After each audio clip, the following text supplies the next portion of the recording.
네, 안녕하세요. 프리미엄 종목상담 VVIP 김수경입니다. 지난주에 좀 단계 급등에도 불구하고 오늘 시장 좀 예상보다는 상당히 견조한 흐름이었죠. 월요일장 출발 아주 괜찮게 나왔습니다. 특히 경기 민감주 낙폭과 대주 가운데 시세에 좀 연속성을 보이고 있는 종목들 많이 눈에 띄고 있는데요. 일명 이런 못난이 주식들이 서서히 또 자존감을 회복을 하고 있는 구간입니다. 우리 일상생활에서도요, 이 자존감을 회복할 수 있는 방법이 있다고 하는데요. 자신을 용서하기, 긍정적으로 생각하기, 그리고 격려하기 등의 방법이 있다고 합니다. 그러니까 자신을 항상 좀 사랑하고 때로는 좀 관대해질 필요가 있다는 얘기가 아닐까 싶은데요. 항상 좀 긍정적으로 생각하는 게 최고의 또 장수 비결이라고 하니까요. 10월장에는 정말 자신감 가지고 긍정적으로 또 시장 즐겨보셨으면 좋겠습니다. 월요일 카운슬러도 오늘도 김동할 전문가 어김없이 나와주셨는데요. 인사 나눠보겠습니다. 안녕하세요. 네, 안녕하세요. 네, 반갑습니다.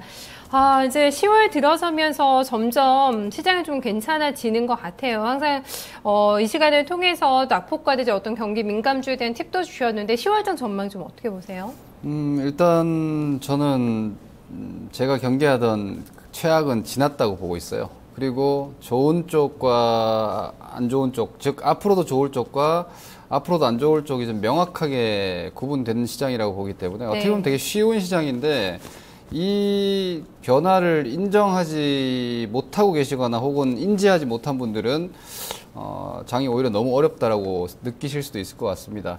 어떻게 보면 되게 명확하게 트렌드의 변화를 확인시켜준 시장이기 때문에 개인 투자자는 시장 트렌드의 변화에 좀 순응하실 필요가 있겠다, 저는 그렇게 보고 있습니다. 네, 시장을 좀 거스르는 안 되겠죠. 시장에 좀 순응을 하면서 따라가자라는 얘기해 주셨고요. 아마 좀 같이 오늘도 시장 리딩을 좀 해주면서 또 부족한 부분들, 시청자분들 좀 고민하시는 부분들, 좀 가려운 부분을 정확하게 시원하게 또 김동훈 전문가 긁어주지 않을까 싶습니다.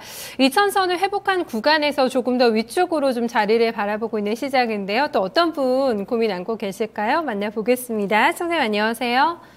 안녕하세요. 수고 많으십니다. 네, 반갑습니다. 네, 날씨가 많이 추워져서 감기는 안 걸리셨어요? 건강 괜찮으세요? 네. 예, 덕분에 네. 건강은 괜찮습니다. 네, 건강도 잘 챙기시면서 10월에 좀 두둑하게 수익 좀 내보셨으면 좋겠어요. 요즘 좀 어떠세요? 매매하시기에는? 이전보다 조금 편해지셨어요? 네. 제가 약간 개별 종목 쪽이라서 그런지. 많이 하시는군요. 예. 개별 종목? 예, 네. 예. 그래서 이번 반등에 크게 이익을 많이 못 본 것 같았어요. 크게 이번 반등에서 즐기지는 못하셨네요. 또 네네. 개별 종목 가지고 있기 때문에. 네네. 알겠습니다. 주식 투자 규모 좀 어느 정도에 되세요? 저기 5천만 원 정도. 5천만 원 정도 가지고 네. 하신 지는 얼마나 되셨어요, 시청자님? 관심 있는 거는 좀 오래됐고요. 네. 한 3년 정도 된 것 같습니다. 3년 정도의 경력으로 5천만 원 운용을 하시는데 개별 종목들을 주로 매매를 많이 하신다고 하셔서 지금 계속 이런 개별 종목 위주로만 매매를 좀 많이 하시는 편이세요? 그 장에 따라서 다르게도 네. 했는데 네. 이번에 이제 샀던 이제 대형주로 옮겨 타지를 못했던 것 같아요. 최근에. 네. 예. 그래서 조금 큰 수익이 안 난 것 같아요. 그런 구간에서 네네. 일단은 지금 포트에는 대형주는 많이 없으신가 봐요. 네네. 일단 개별 종목 하신다고 하면은 기간을 길게 보고 매매하실 것 같지는 않으신데 좀 어떠세요? 제 같은 경우에는 네. 회사 실적을 많이 보고 있고요. 네. 성장성도 보고 조금 단기보다는 중장기로 많이 기다리는 편입니다. 일단 펀더멘털은 그래도 잘 확인하시네요. 잘 확인하면서 종목들을 좀 개별 종목들을 주로 매매를 한다. 전문가 일단 대형주 얘기도 살짝 하긴 해주셨는데 지금 현재는 일단 개별 종목 위주로 해서 실적 그래도 괜찮은 종목들 위주로 매매한다고 하셨거든요. 네. 네. 제가 좀 궁금한 점이 우리 시청자님 주식을 매매하실 때 기술적인 분석 위주로 보시나요? 아니면 기업의 내용이나 앞으로의 미래에 대해서 주로 생각을 하고 분석을 하시나요? 기업 내용이나 이제 앞으로를 보고 좀 하는 편입니다. 그러세요? 네. 이게 제가 사실 개인 투자자분들께서 특히나 주식시장에서 가만히 보면은요, 직전에 좋았던 주식들을 나는 그런 거 투자한다라고 말씀하시는 분들이 되게 많아요.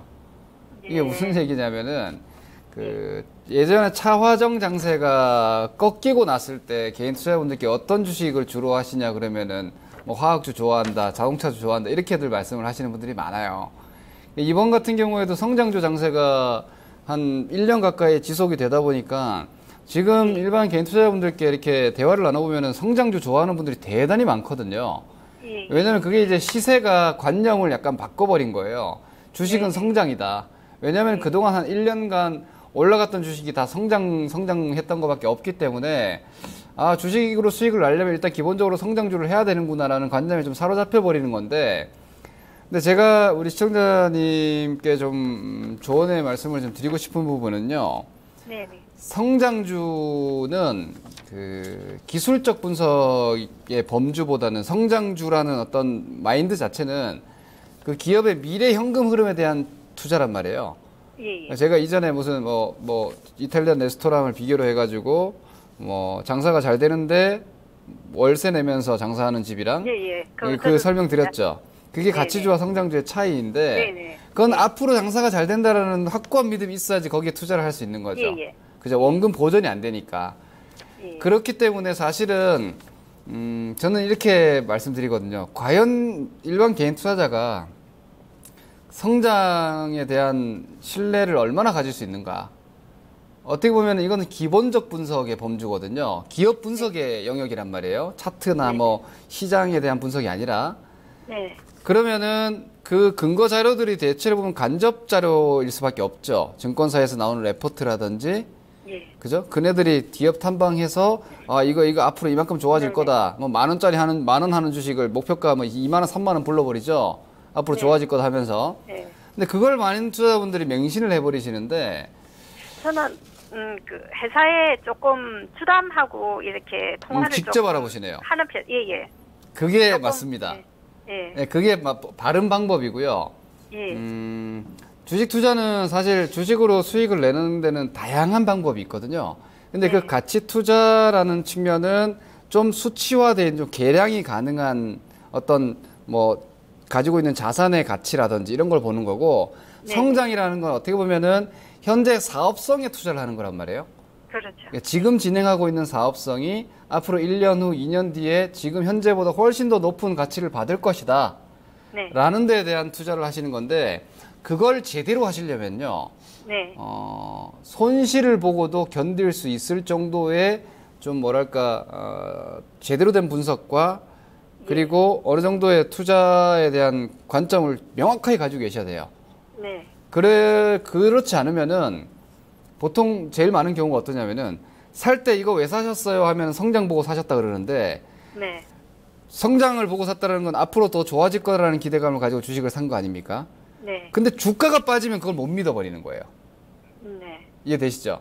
네네. 그러니까 올라갈 거다라는 기대감이 어떻게 보면 시세에 대한 성장을 보고 사신 건데 예. 많은 분들이 주가가 빠지면은 그게 틀린 거 아닙니까? 주가가 안 올라가니까. 그러니까 그 기업의 성장 자체에 대해서도 불신해 버리는 거예요. 예. 반대로 반대의 케이스는 회사 별 볼 일 없어요. 예. 근데 주가가 올라가니까 아 이거 앞으로 계속 좋은가 보다라는 착각을 해버리고 주가가 빠져버리면 그 주식은 끝나는 건데 내용도 별로 없고. 근데 그때부터 뭐 회사 성장하면서 물려가시는 분들도 많단 말이에요. 예. 여기에 대한 이 성장주를 매매하시는 분들은 저는 사실 주변에 보면은 셀트리온 같은 주식도 10,000원대에 매수해가지고 예전에 피인수된 직후에 사가지고 아직도 가지고 있는 분도 계세요. 네. 그분은 이제 헬스케어라는 이 산업 자체는 앞으로 무조건 커진다. 라는 관점에서 6년 전, 7년 전에 투자를 해놓으신 거죠. 네. 그 가운데 주가가 얼마나 크게 요동을 쳤는데도 지금도 이분 같은 경우는 더 커진다라고 보고 안 팔아요. 예. 이런 어떤 산업이든 혹은 기업이든 예. 이 산업은 최소한 현재보다 미래는 먹거리가 더 많다. 예. 이런 어떤 분석을 열심히 하셔야 되고 공부도 많이 하셔야 되고 예. 최소한 방송에서 종목 추천하면서 전문가가 뭐 한 시간 동안 열심히 분석해서 얘기하는 것보다는 더 많이 하셔야 돼요. 기업에 대해서. 네. 근데 요 관점이 준비됐다면 예. 저는 성장주 투자는 안정적으로 30-40%를 먹는 투자가 아니라 좀 다릅니다. 변동성은 좀 있고요. 상당히 주가가 업다운이 심하지만 뭐 한 4-5년 후에 10배, 20배를 보고 가는 투자라고 생각을 해요. 근데 그런 대상을 찾으시고 거기에 배팅을 하시는 거는 하나의 포트폴리오로서는 아주 좋은 관점이 될 수 있습니다. 예, 제가 일진홀딩스를 1년 이상을 그러니까 7,000원에 사가지고 이게 5천 얼마까지 내려갔는데 네. 참았거든요. 그래가지고 한 40% 가지고 있다가 16,000원에 10% 팔아가지고 네네. 예, 좀 이걸 보고 그 중간에 샀다 팔았다 많이 했어요. 그래가지고 평달이 한 10,000원 정도 된 것 같아요. 네, 시청자님 일진홀딩스 지금 보유하고 계신 것 같은데요. 예. 포트에 들어있는 종목들 한번 저희가 전반적으로 쭉 점검해보고 일진홀딩스도 바로 도와드릴게요. 포트 네, 한번 좀 감사합니다. 열어주실까요? 네.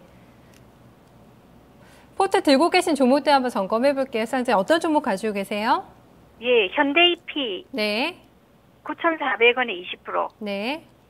이지바이오 8,000원에 20%, 네. 다우기술 3,500원에 20%. 네.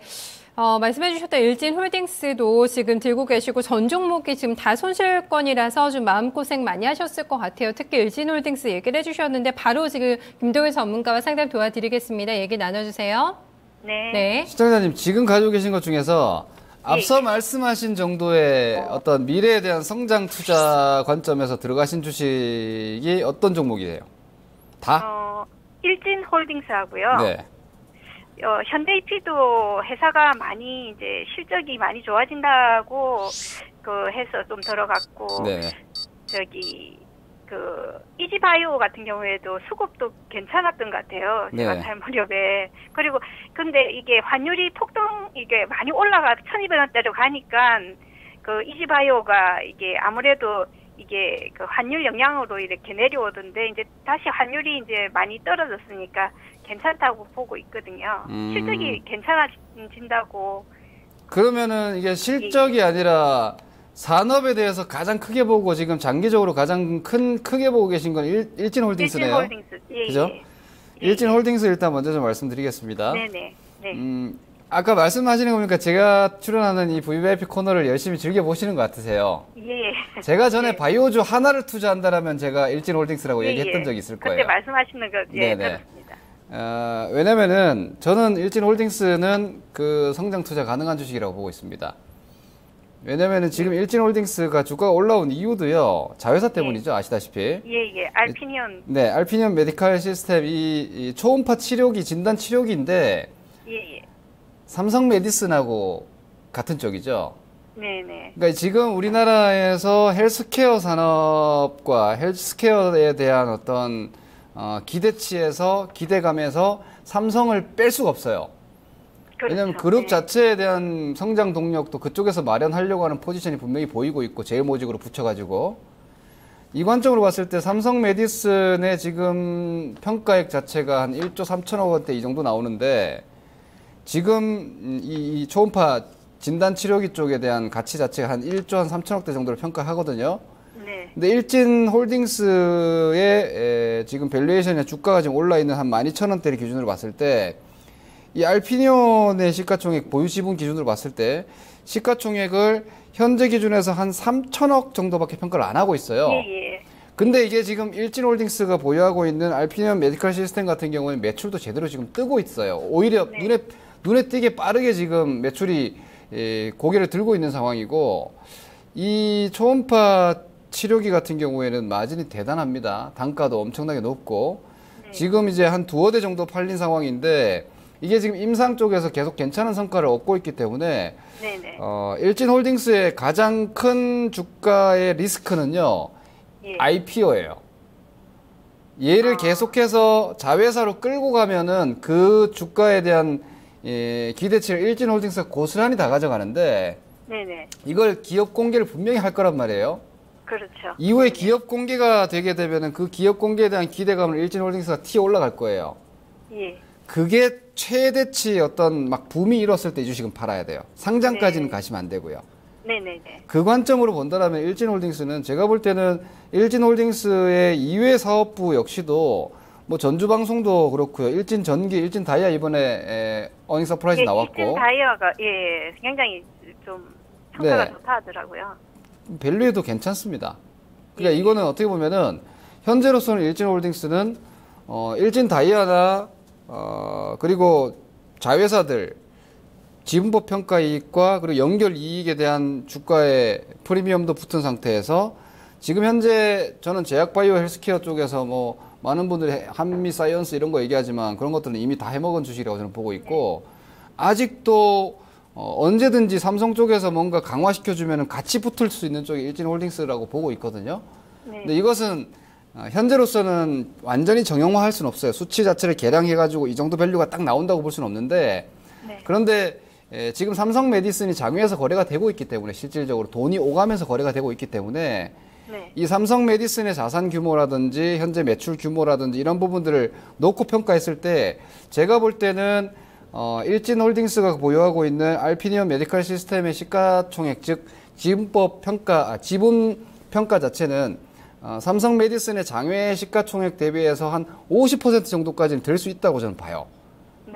그리고 오히려 확산성도 충분히 그에 못지않게 갈 수 있기 때문에 네. 제가 볼 때 일진홀딩스는 지금 주가가 17,000원대에서 12,000원까지, 11,000원대까지 이렇게 빠졌던 상황이라고 보면 미래에 대한 배팅이시라면은 충분히 더 시간을 투자할 만한 종목이다. 예. 이렇게 일단 보여집니다. 거기에다가 캐시카우 쪽이 현재 캐시카우 역할을 하고 있는 쪽에서 일진 다이아 같은 경우에도 좋은 성과를 보여주고 있고 사업 성과 자체도 이익이 일단 나고 있는 관점이기 때문에 네. 현 위치에서는 다른 바이오주 즉 내용이라든지 미래에 대해서 조금 많이 불확실한 종목들이 이만큼 올라왔다가 꺾이는 주식들과는 조금은 다르지 않나 싶고요. 주가 측면으로 봤을 때도 예. 뭐 이제 7,000원대에서 11,000원대 온 거죠. 현실적으로 봤을 때. 예. 그래서 작년, 재작년 뭐 평균 거래 가격이 한 7,000원 정도 되니까 이 종목은 뭐 다른 바이오 헬스케어 종목들만큼 뭐 4배, 5배, 10배 올라온 주식이 아니니까 뭐 그런 어떤 매물에 대한 부담도 저는 크지 않은 것 같고요. 그리고 기관이나 외국인들의 수급 역시도 뭐 양호하게 이쪽도 일단 장기적인 배팅 관점에서는 들어온 것 같습니다. 그래서 일진홀딩스는 지금 매수도 부담 없게 10,000원대 잡아두셨기 때문에 아직은 같이 성장 투자에 대한 과정 정도로 아직 사실 성과가 별로 나온 건 아니니까 과정 정도라고 보시고 눈높이는 좀 더 크게 높게 잡으시고 기간도 아까 1년 정도 본다고 하셨는데 이런 정도는 1년 가지고 승부 볼 상황이 아니라고 저는 봐요. 1년 기껏 해봐야 뭐 가봐야 한 2배 이 정도 갈 테니까 조금 더 길게 잡으시고 더 멀리 보시고 가시는 게 현재로서 왜냐면 삼성 같은 경우는 앞으로 계속해서 이쪽으로 투자를 할 거고 사업성 이 캐파 자체를 키울 거예요. 산업 자체 규모 외형 자체가 국내 이 바이오 헬스케어 의료기기 쪽 시장이 더 커진다라고 보시면 되기 때문에 그에 대한 수혜를 일진홀딩스가 같이 가져갑니다. 이건 어떻게 보면 삼성이 도와주는 주식이에요. 경쟁 관계에 있다라고 볼 수 있겠지만 캐파 자체로 봤을 때는 삼성이 키워준다. 이런 관점으로 보셔도 사실 큰 무리 없습니다. 성장에 대한 투자 대상으로는 상당히 좋은 종목이고 거기에 대해서 최근에 성장주가 많이 부진하지만 이걸 이겨내시고 가져갈 정도의 메리트는 저는 있다고 보니까 일진홀딩스는 장기적인 승부를 좀 더 해보시자라고 일단 말씀드리겠고요. 그 이외에 현대이피랑 다우기술이랑 이지바이오는 색깔은 좀 다릅니다. 분명히. 현대이피 같은 경우에는 실적이 좋아진다가 아니라 이미 좋아졌습니다. 많이. 그래서 현재 주가를 기준으로 봤을 때는 현대이피는 좀 싼 거 아닌가? 이건 성장주라기보다는 오히려 좀 가치에 가까워요. 그죠? 시가총액 뭐 2,800억 정도밖에 되지 않는데 이 종목이 뭐 매출들 기준으로 봤을 때 올해 연간 추정으로는 순이익 기준으로도 한 400억대까지도 나올 수 있거든요. 그렇게 되면은 뭐 현재 PB나 PE밸류로도 좀 괜찮은 가격이에요. 그런데 문제는 주가가 좀 무겁다라는 거죠. 그것만 이겨내시면 돼요. 제가 볼 때 이번에 7,000원대까지 올해 갔던 거 아시죠? 거기서 일단 바닥은 확인했어요. 그러니까 이제 주식이라는 게 메이저 세력들도 이 주식이 어디까지 떨어질 수 있나 한번 보거든요. 근데 EP 같은 경우는 8,000원 이하에서는 매수세가 아주 강한 걸 봤을 때는 바닥은 8,000원인 것 같고요. 아직까지 위로는 안 열렸어요. 이 주식은 고점이 아직 어딘지는 모릅니다. 그런 관점에서 봤을 때는 현대 EP 같은 경우에는 저평가에다가 거기에다가 이번에 폭스바겐 사태라든지 이런 것들로 지금 뭐 전기차라든지 뭐 이런 쪽에서 약간 부각이 되고 있죠. 기본적으로 내연기관 자동차보다 대체연료 자동차들은 무게가 가벼워야 돼요. 네, 그 관점에서 봤을 때는 경량 플라스틱을 주로 생산하는 소재 섹터에 편입되는 현대 EP 같은 경우는 뭐 이후에 이 캐시플로우가 늘어날 가능성은 일단 많이 있습니다. 그러니까 주가가 비싸지 않고 그리고 이후에 사업성 자체도 외형이 감소하기보다는 확대될 가능성이 일단 높고 주가도 뭐 8,000원대가 거의 바닥으로 보이는데 한 8,800원대고 우리 시청자님 매수하신 가격대보다는 약간 빠져 있지만 굳이 낮게 손절하실 필요는 없어 보여요. 기술적으로는 지금 흐름은 뭐 그렇게 좋지는 않거든요. 네네. 뭐 좀 운 나쁘면 한 8,000원대 초반 한 번 정도 더 왔다 갈 수도 있겠다 싶긴 하나 지금 우리 시청자님 투자 마인드 자체가 뭐 기술적인 테크니컬한 어떤 타이밍 매매보다는 내용을 믿고 가시는 거니까 제가 볼 때 현대EP는 그 내용은 충분히 믿을만 합니다. 그렇지만 현재 위치에서의 목표치는요. 제가 볼 때는 이쪽 섹터를 지금 시장이 그렇게 할증을 시켜주고 있는 상황은 아니에요. 그러니까 성장주는 가치와는 좀 다르고요. 가치주는 많이 싸질수록 많이 튕겨 올라오는 폭이 나오는데 가치주는 이쪽 즉 자동차 경량화라든지 혹은 자동차 업종 섹터가 좋아야 되고 전기차 섹터가 좋아질수록 EP 같은 경우는 목표치가 좀 높아지긴 합니다. 근데 아직까지 위가 닫혀 있기 때문에 목표 가격대는 지금은 잡지 마세요. 아예 전혀. 그러니까 11,000원 넘어간다고 팔지도 마시고 뭐 10,000원 닫아놓지도 마시고 주가가 제대로 이제 붙기 시작해서 여기에 대한 프리미엄을 시장이 얹어줄 때 성장주는 보통 저평가되면 말이 안 되거든요. 성장주는 비싸야 돼요. 근데 이건 지금 그 성장을 그러니까 시장이 인정 안 하는 거죠, 아직은. 오히려 가치주가 돼 있으니까. 그러니까 성장이 분명히 가능한 산업이고 종목인데 뭐 가치주 정도의 밸류다. 그럼 그냥 누워 기다리는 거죠. 그런 정도의 투자가 있더라고요. 네, 그런 투자가 가능한 종목이니까 EP는 조금 지겨우셔도 그 정도 관점으로 가시고요. 저 같은 경우에는 테마주는 좀 안 하는 편이거든요. 좋은 투자 습관이세요. 그 테마주 하시는 건요, 고스톱 치는 거랑 똑같습니다. 그럼 아닌 말고식이거든요. 그래서 빨리 대응을 못하는 사람이니까 차라리 막 회사 자체를 믿고 그냥 좀 기다리는 매매가 나을 것 같다 싶어서. 아주 잘하고 계십니다. 테마주 빨리빨리 대응할 수 있는 개인 투자자 100명 중에 한두 명도 없습니다. 그거는 뭐 절대 실력이 부족해서가 아니기 때문에 지금 하시는 방법은 좋고요. 다우기술 잠깐 말씀드리면은 다우기술 매수가가 좀 안 좋은 것 같아요.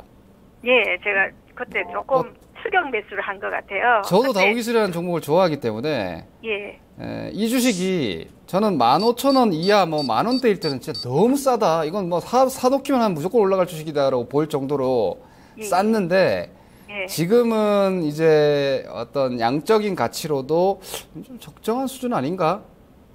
그러면은 이제 추가적인 성장 프리미엄이 얼마나 붙냐일 것 같아요.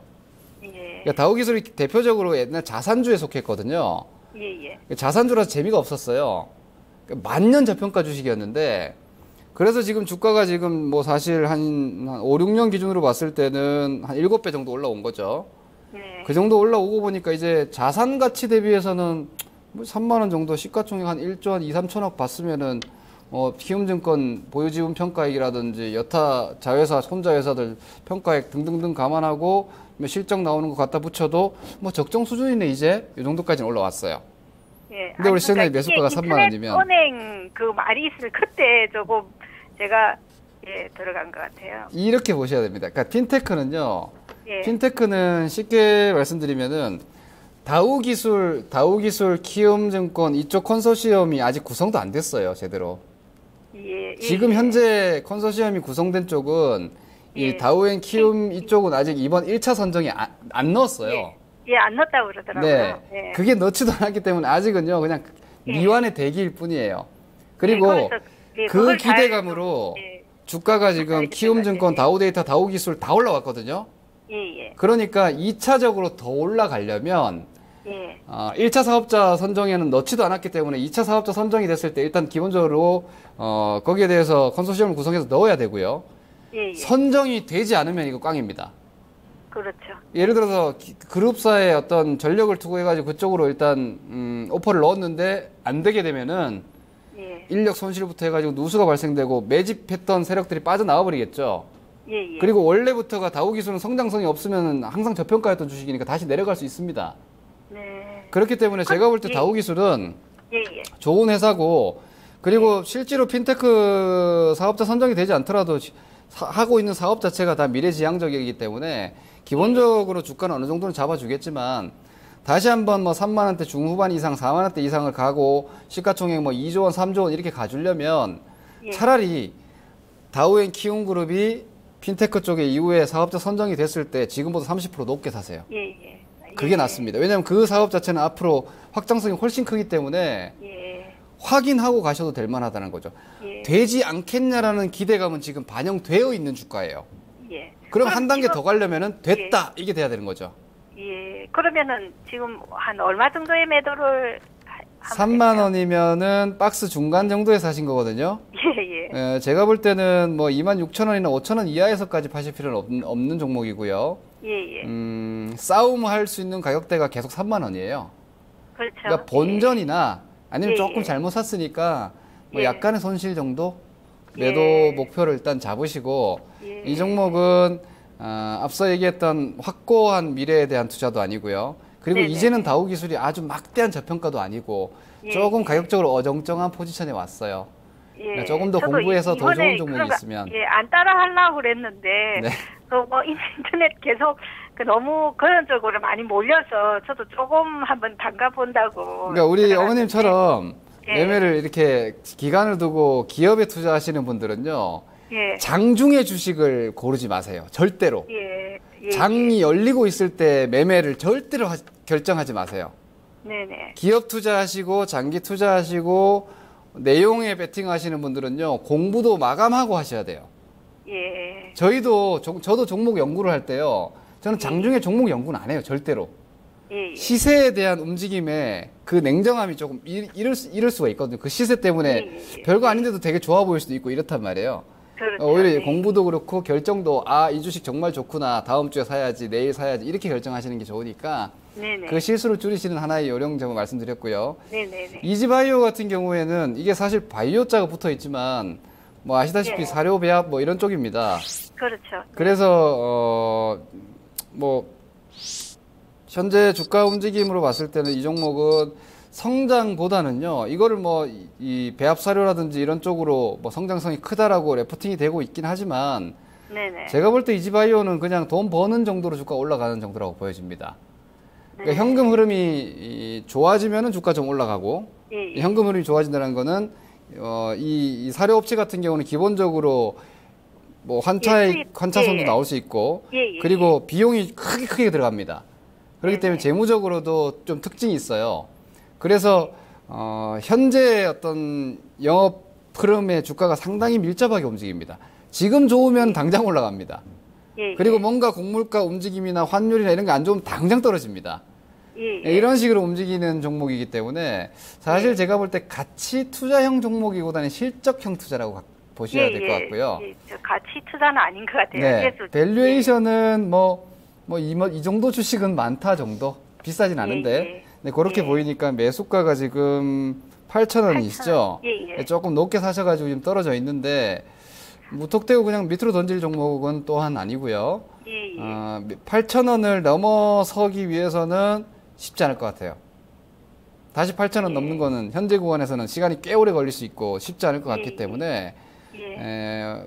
이 종목 같은 경우는 기술적으로도 조금 점검을 말씀드리면 예. 7,000원 넘어가면 일단 이 종목은 길게 가실 게 아니라면 일단 끊고 가시는 게 맞아요.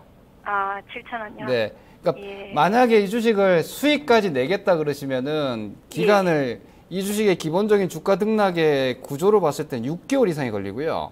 예, 예. 현재 그림상으로는 이 주식이 만약 8,000원 이상으로 가서 우리 어머니께서 수익이 나시려면은 6개월 넘게 걸립니다. 네. 그러니까 그 시간을 투자해서 본전을 하실 거냐? 예. 요건 결정하셔야 되는 거죠. 예. 그 정도 기다리시면은 제가 볼 때는 8,000원 한 번 정도 더 건드리고 왔다 갔다 할 정도의 내용은 됩니다. 예. 뭐 아주 이번에 주식이 뭐 엄청나게 많이 해먹고 확 빠져나간 것도 아니고 예. 그냥 뭐 노멀하게 장기적으로 움직이는 그 범주 안에 있거든요. 그 환율 때문에 이게 많이 빠진 것 같아요. 네, 그렇죠. 환율 영향을 받죠. 예, 예, 예. 그런데 이- 이제는 환율이 많이 떨어졌으니까 다시 한번 조금 갈 수 있지 않을까. 환율이 오늘 굉장히 한 15원 정도 떨어졌더라고요. 네. 예. 좋은 그러면은 투자 마인드신데 예. 거기에 하나 제가 덧붙여 말씀드리면요. 네. 주식이 그렇게 계산기처럼 돌아가진 않습니다. 네. 그러니까 1 더하기 1은 2 딱 이렇게 들어가진 않아요. 그게 문제입니다. 예. 그러니까 지금 환율 때문에 사실 이런 거죠. 환율 때문에 주가가 빠졌는데, 환율이 올라가서 주가가 빠졌는데, 환율이 떨어졌는데도 주가가 많이 안 올라가죠. 예. 예. 이것은 어떻게 보면은 거기에 대한 기대감으로 과도하게 주가가 갔다가 제자리에 좀 낮게 온 겁니다. 그러면은 이 위에서 떨어진 게 원 위치가 아니라 원 위치가 조금 더 낮은 거죠. 그 위쪽이 약간 오버슈팅인 거고, 그러니까 환율 올라가서 하락한 부분은 제가 볼 때는 한 7,000원대에서 6,000원 떨어진 건 환율 영향인 것 같아요. 예. 그래서 환율에 대한 복원이라면 한 7,000원대 정도 이렇게 되는 거죠. 네네. 네, 이런 관점으로 보시고요. 이 종목 같은 경우에는 어차피 지금 사료 쪽이라든지 혹은 뭐 농업 관련주나 이런 쪽은 사실 아주 장기적으로 봤을 때는 육성 산업이자 성장 산업이긴 해요. 전 세계적으로. 네. 그런데 뭐 최근에 미국 쪽에서도 뭐 사료 관련주나 혹은 비료 관련주나 이런 쪽의 움직임이 그렇게 크게 특징적인 움직임도 아니고요.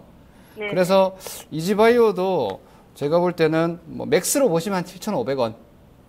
네, 반등 정도, 7,500원이요? 그러니까 반등시 매도라는 말을 저는 사실 별로 안 좋아하긴 한데, 예. 이 주식은 일단 제가 볼 때는 선택 자체가 조금 미스가 있었다. 하지만 싸게 살 주식은 싸게 팔 주식은 아니니까 적당하게 합의 봐서 한 7,000원대 초중반 정도에서 종목을 한번 교체해 보시는 게 낫지 않을까 싶습니다.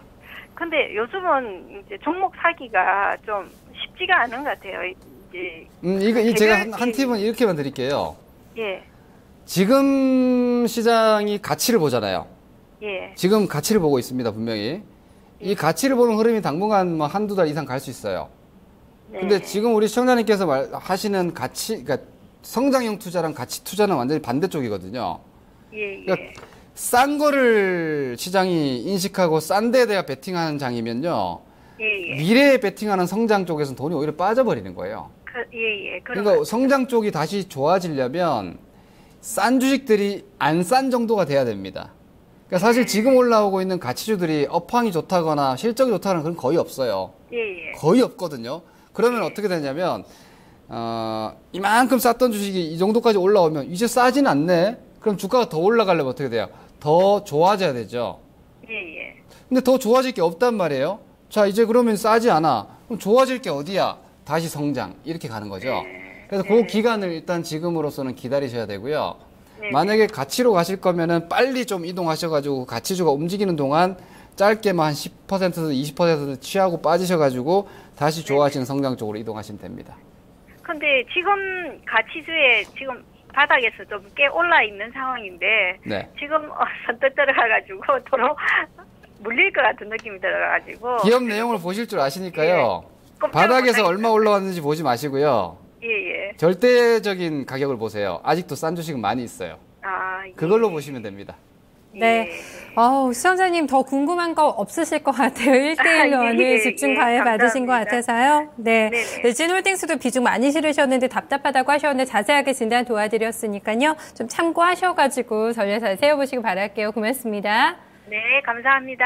수고 많으십니다. 네, 고맙습니다. 김동현 전문가님 팬이신 것 같아요. 저희 포트 상담 받아보실 분 만나봤습니다. 게시판에 오늘 약간 조금 한산하네요. 좀 많이 좀 들어와 주세요. 궁금해하시는 종목 올려주시면 저희가 오늘도 성심성의껏 진단 도와드리도록 하겠습니다. 해외 선물 따라잡기 보고요. 바로 게시판 열어보겠습니다.